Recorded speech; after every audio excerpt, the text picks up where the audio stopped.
What's up, everybody? Eric, Secondary Machine. I'm convinced that I could quit if I wanted to. I think I just don't want to. So, the closing mill took one day to get my asking price for that. They're just so hard to find on the West Coast, so I got almost all of my money back out of it. I lost a few bucks, and I put a bunch of time into it, but I really enjoyed owning it, and it went to somebody new that's really going to enjoy it, so that's fine by me. So I'm good with that. So I've got that area of the shop back. Have I really bought 3 South Bend lathes in 3 weeks? Yes, I have. But I am convinced that I could stop if I wanted to. I just really don't want to. So another little 10K. This came up, and honestly, I think he was asking a little too much for it. And so, sorry about the video angle here. I'm doing the best I can. I think he was asking a little bit too much for it. And so, you know, I talked to him online, got the price down a little bit. It was quite a drive out to where it was, about a 2.5 hour drive. We left early this morning. I went down there. It was sitting outside with a tarp over it. You know, the tarp keeps the rain off, but the problem with the tarp is that the moisture here in Washington State, the moisture gets up underneath of it and it holds the moisture in there. That's why I don't like motorcycle covers either, because they just trap the moisture in and everything turns to shit anyway. So this poor thing that I just rescued, it had been with some moisture on it that was from being underneath the cover. It's not in terrible shape. This is going to be a fun restore, and that is exactly what I intend to do with this. So that was actually why I bought the 9A over there. I got a really good buy on it too. And that was what I planned on doing with that. It's still going to get a basic restore, and I'm going to sell it. But the truth is, now that I've had a 9A, I see where I almost said closing, but I see where South Bend was going. And you know, the 10K is a better lathe, right? And so, of everything I've owned, like, I love this lathe more than anything else I've had. I've had another machine that was bigger, that was more capable, honestly, bigger spindle bore and such. This is just a great machine. And so I really, when I saw another 10K come up, and also the 10Ks, they're worth more than a 9A.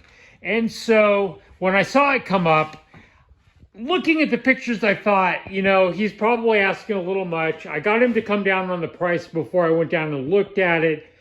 I got there, I lifted up the tarp, and I was just like, you know what, no, I don't want this. I didn't need to get another lathe, and so I just said, nah. I drove 2.5 hours down there, but, you know, I'm willing to walk away from it. So I was ready to hop in my truck, and he lowered the price again, and I said, sure, I'll do it. Hopped back out, and I said, you know, no, I don't want it. It's been sitting out in the weather. It's rusty. I said, here's what I'll do. Here's what I'll give you for it. And he said no. And then I went to turn to walk away, and he said, okay, fine. You know, and he said he had another person that was willing to come out that's been waiting to come look at it. And I didn't need to be hard-nosed about it, but so I got this for a good price. But the thing is, seeing as how there's just no shortage of South Bend stuff here in my shop, I was willing to walk away from it. You know, 2.5 hours Sunday morning drive, that's fine.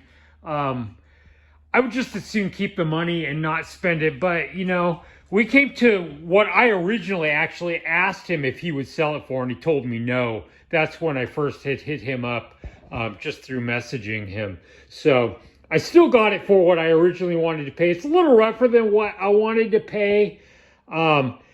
It's got a backing plate on it so you could turn between centers. It came with a little four-jaw, but this four-jaw doesn't have a backing plate on it. The four-jaw's got a little bit of rust on it too. So this could be run on it, but it's going to need a backing plate. There's the tail stock too. It looks like it's got the original half-horse motor and stuff. It's a complete lathe. I don't know if the 10Ks ever said flame-hardened bed. Maybe they were all flame-hardened. I don't know. I know that that's the case, at least with the 9s, that somewhere on this end it should say flame-hardened.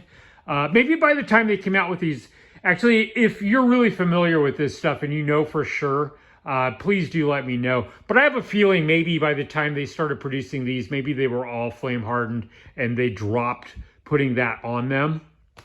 So I couldn't say for positive. There's definitely some surface rust on stuff. One thing I really like about this, and I think this is a newer one than mine up here, is that it's got the larger dials on it, which is really nice because they're just so much easier to read. So I like that. It's not in terrible condition, actually. I was just comparing the backlash on the compound and the cross feed dial.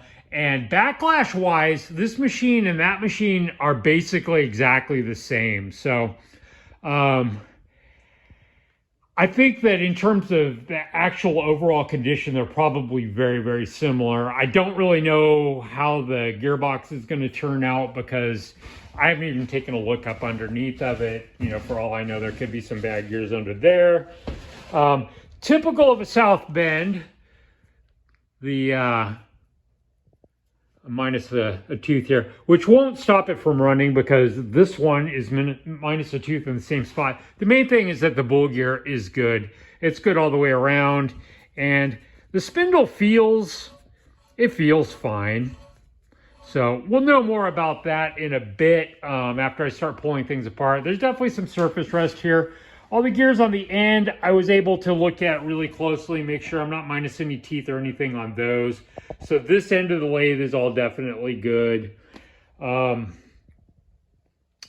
I think, everything to make this go together. And I've got extra chucks and stuff that could go with this. So my intention here, I like this bench. It's a little bit short, but I've got a game plan for that. What I'm going to do is get myself another 4x4. I'm going to lift this up and run another section of 4x4 underneath the legs. That'll give me 4 extra inches, which is about the difference between this bench and that bench. I like a working height where I'm not hunched over. So I'm going to fix this bench so it's a little bit taller. The 9A is going to come off of here and be sold as a unit, but without the bench. This is going to go onto that bench and it's going to serve as a place to restore it, and it's just going to be paired with it forever. You know, it's got the carousel and stuff, so it's a nice setup. I should be able to get, by the time I completely restore this machine and make it a really good functioning tool on this bench, I'll have something that's worth a few bucks. So maybe even my forever keeper, and maybe then I would let this one go. This one's got parts from some different lathes. At least the one thing that this one's got going for it is that it's all original. Like this one's got a different end cover. I had to replace the wheel because I ruined the original one.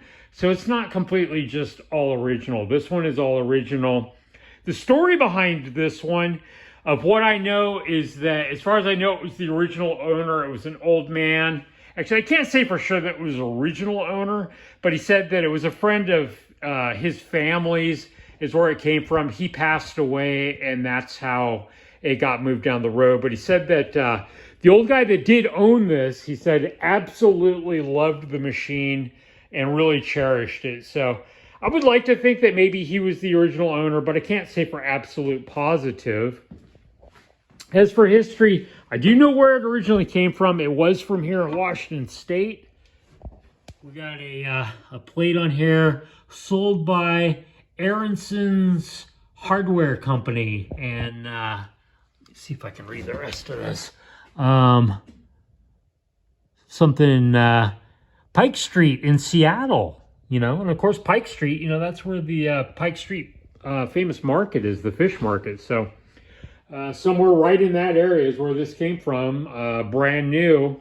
Probably sometime, I'm going to guess, because it's got the larger dials, probably late 50s. I think mine, when I ran the serial number, came up as 52, I believe. So this one's probably, I don't know, maybe 58 or something. I'll run the serial number on it and try to get some more information on it by doing that, and see if I can't figure out the year of manufacture for sure. So anyway, I need to get on with my day. I need to take this off of here. I'm going to move this out to the other shop and set it up on a bench as a place to restore it. So I forgot to mention that I do have a full restore kit coming for this, all new felts and wicks and everything. That's going to arrive, I think, 2 days from now. Ordered from the same guy on eBay that I got my rebuild kit for. That one. Was really happy with the service, so I went through the same guy. I need to order once again. I'm going to get a full rebuild kit for this with all the wicks and stuff.